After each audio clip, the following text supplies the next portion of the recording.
It's the Jump Leap Long Term Podcast, episode 12. You're attending a strategic planning offsite and notice that the room has been quiet. Apart from the usual contributions from the CEO and experienced members of the C suite, the others are silent. When they do speak up, it seems as if they are in a regular department meeting addressing daily concerns. They aren't thinking strategically.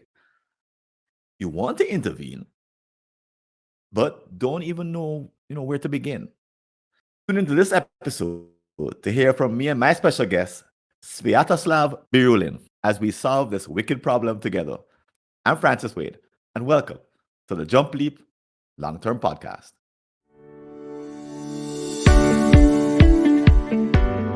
And welcome back. And as you can see, we're joined by my special guest today, Svyatoslav Biryulin. And before I introduce him, let me talk to you if this is the first time that you're actually witnessing this podcast and wondering what the heck is going on.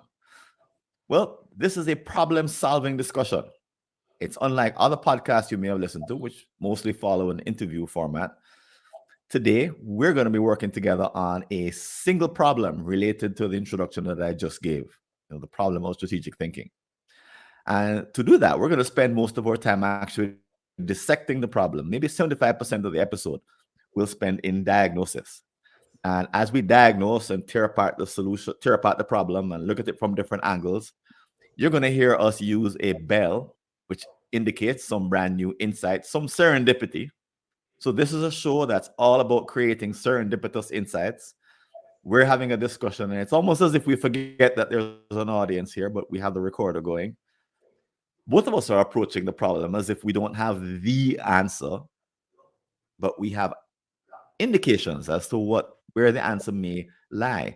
And in the conversation, we want to actually discover new insights.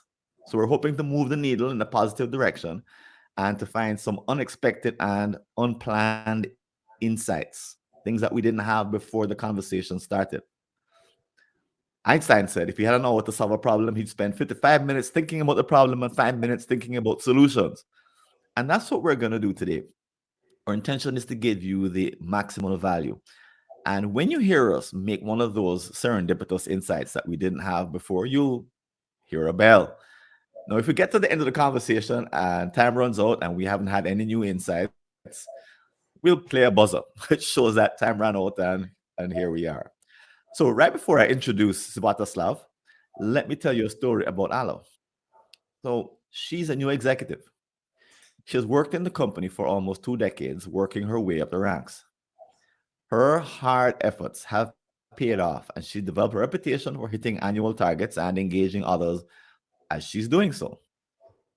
But as she sits at her desk one winter morning, she stares at an email invitation to her first strategic planning meeting. So she's been to them in the past as a visitor, maybe dropped in on a few meetings.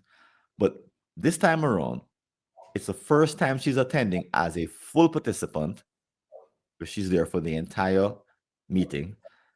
And as an executive, she's playing a big role, and she's concerned because her CEO, in addition to the invitation, has sent a memo with several articles on the topic of strategic thinking. Now, the phrase strategic thinking has a particular kind of meaning to her because she recently had a performance management review. And guess what? Her boss said that she's not showing enough skill in strategic thinking in her work. She said, he said, Ala, I have an area for improvement for you, and it has to do with strategic thinking. So she's done a bit of research on the topic, and she's confused. What is he talking about? And now she needs to actually do some strategic thinking in the retreat that's coming up. However, she does feel a little bit, some confidence because she has been hitting all of her deliverables right on time. But he told her that even though, she's been doing that, it's kind of like not enough because she's been thinking and behaving like a tactical manager rather than a strategic executive. And that's what he really wants. And meeting her objectives is necessary, but it's not sufficient. It's not her being like an executive and thinking strategically.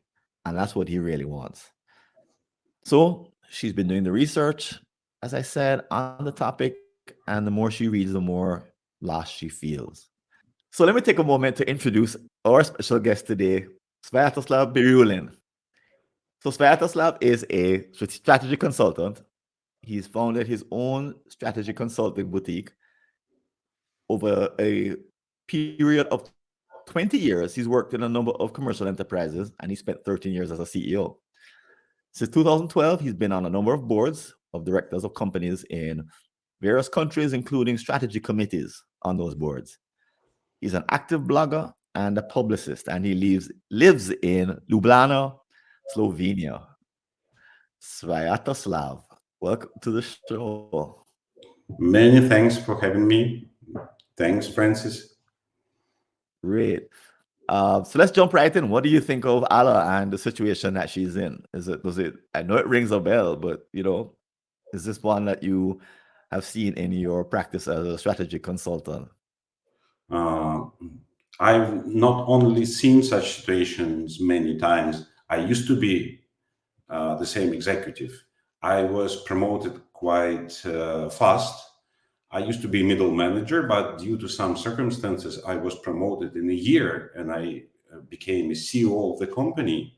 And when I was promoted, my shareholders told me that the first thing I had to do is to develop a new strategy. And I didn't have an idea how could I do it, what to do, what to start with. And I also started reading some books. And moreover, I was in the middle of my MBA program in strategic management, by the way. But unfortunately, even when I finished this program, I knew little about what strategy means, what strategic thinking means. So it was quite a journey. It took me several years to understand what strategy is and how do I deal with the strategy, how do I develop the strategy, what my team has to do. So this situation is quite typical, and even the executives who has some education, who were educated in strategy and management, they rarely are able to think strategically. So that's quite a common problem.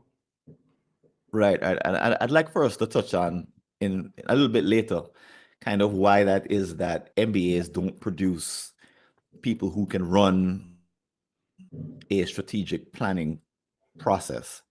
But let's focus on where Ala is at and where you were at in that moment, because I see it often as well. This business of there's some people who are old hats.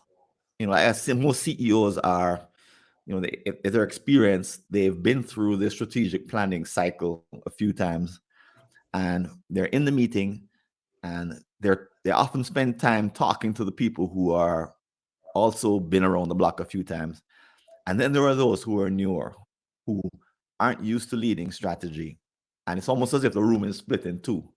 Some who are thinking and talking, and others are like watching, right? Because they're trying to figure out, wait, what's going on? What's going on? And everything that they've been taught to do and the way they've been taught to think isn't helping them in that moment, because in that moment they're like scrambling to follow where did that come from, or why did no and they're also doubting themselves, because they're thinking, if I say the wrong thing, they're going to think that I don't belong here and I should be just somewhere else and I shouldn't be wasting people's time. And they're really struggling, and it takes maybe 90% of the way through the retreat where they finally something goes click and they're like, I have and they finally get something to say. At that point, all the decisions have been made and it's kind of like the whole thing is wrapping up. But it's almost as if they are unable to get themselves to think strategically on their own, and they end up learning it because everybody else is doing it. But that learning curve is a little bit, not a little bit, it's too late. It's too late, and it's too hurried. And by then the decisions have been made. I said, okay, great, so we're going to reorganize your department, Francis. and take away all your resources. Wait, hold on, hold on. By then, you really should have spoken up at the beginning of the retreat, not at the very end to say, well, now that we talk about it, I forgot to bring this thing up. But this happens all the time. And I know executives as a team, they want to onboard new executives as fast as possible. And I know they don't want to wait until the retreat to do the onboarding because run into the problem that I just mentioned. So we're going to talk about, why that is and why that happens.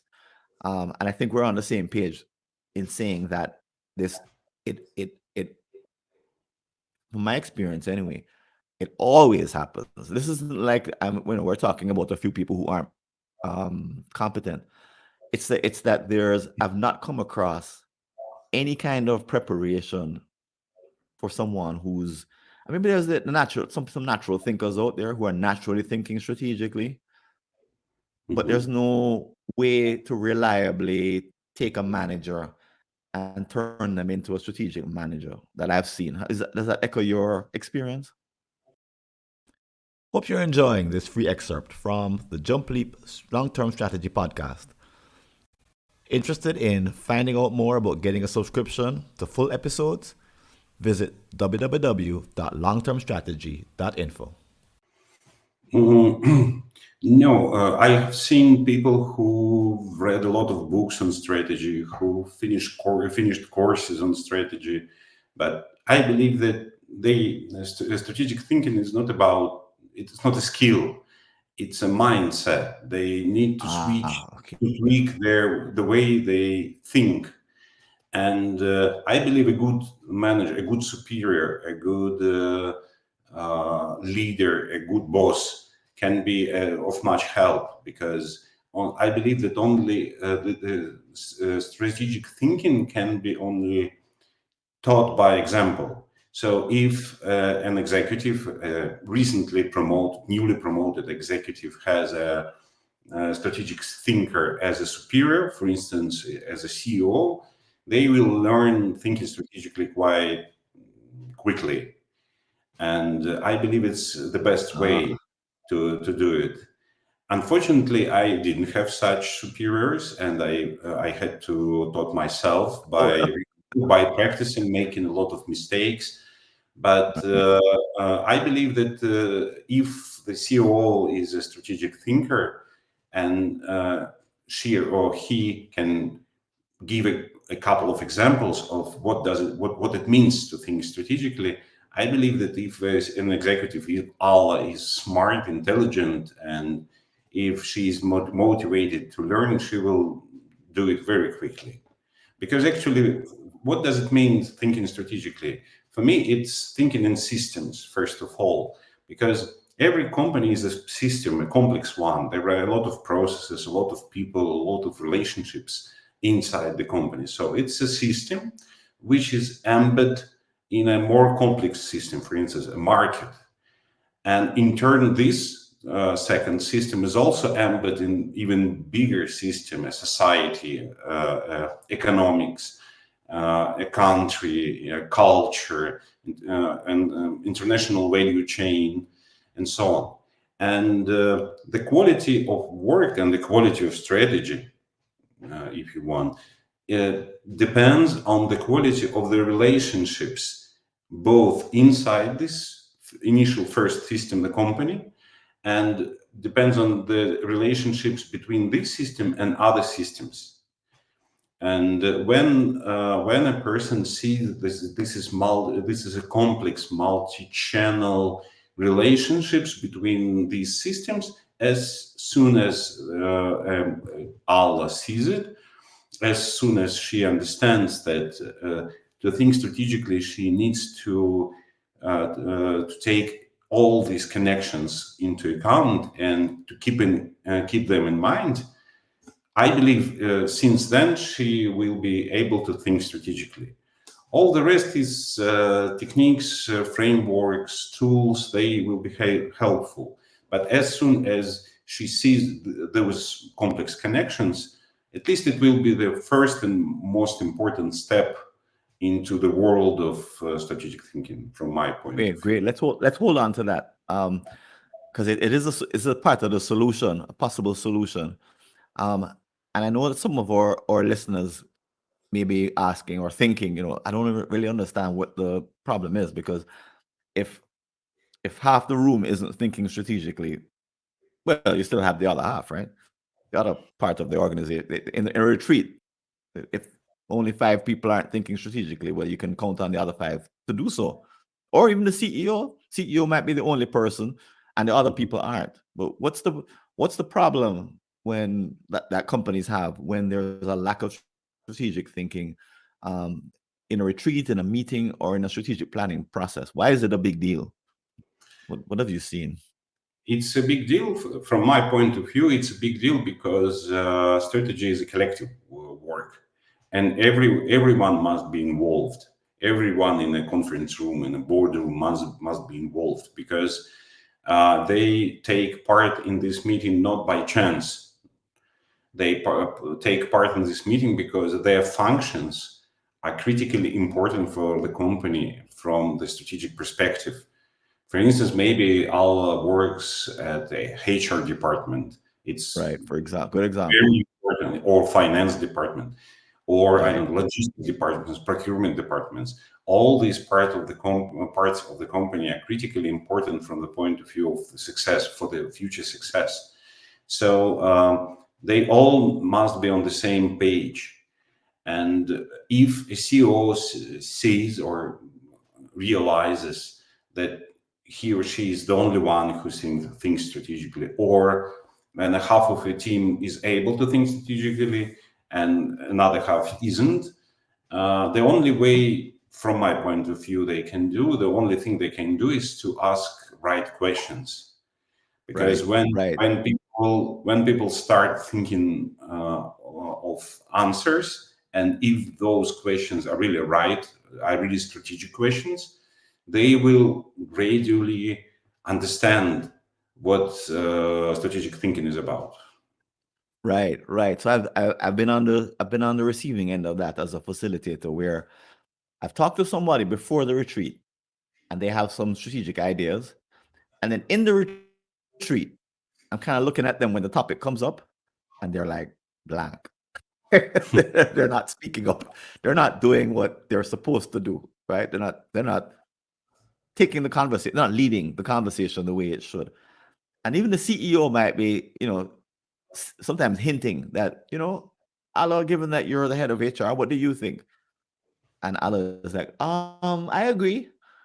And Allah is like lost in the moment of, she doesn't realize that this is the time for me to step up. And as a result, they have the whole conversation and they leave something out But that is essential to the strategy, because Allah isn't thinking strategically in the moment. And she doesn't bring forth the part that only she knows. No, and sometimes she might whisper to me and say, why aren't they talking about like doing a company transformation? And I say, that's your part. Say it. Go ahead. Because I don't know the function well enough to be able to do Allah's work for her. But Allah doesn't say anything. And then the company's strategy therefore has a big hole in it, because Allah didn't take the risk of speaking strategically in a way that the others could notice. So I've had that kind of drama. Have you had similar kinds of interactions? People who aren't thinking strategically? Yes, I have seen such interactions, and I believe that asking her, Allah, what do you think? It's the wrong way to ask strategic questions. You've reached the end of a complimentary clip from the Jump Leap Long-Term Strategy Podcast. To hear the full episode, go over to www.longtermstrategy.info and grab a subscription or a free trial. See you there. And here's the excerpt from our next episode. So Louise is convinced he needs to make a better case for a long-term vision. So you may be someone who I imagine if you're listening to this podcast that you already believe to some degree in long-term strategic planning. So you already are in that school of thought. And you probably are like Louise, that you have to battle some people who are real short-term thinkers. Among them could be your CEO. If your CEO, for example, is motivated or paid or incentivized by short-term stock options or short-term results that the board is holding. And if you like the work we're doing, feel free to follow us at our website, strategyconf.fwconsulting.com, or like or leave a comment on one of the popular podcast apps such as Stitcher or iTunes. This is Francis Wade, and I'm signing out from the Jump Leap Long-Term Strategic Planning podcast. See you later.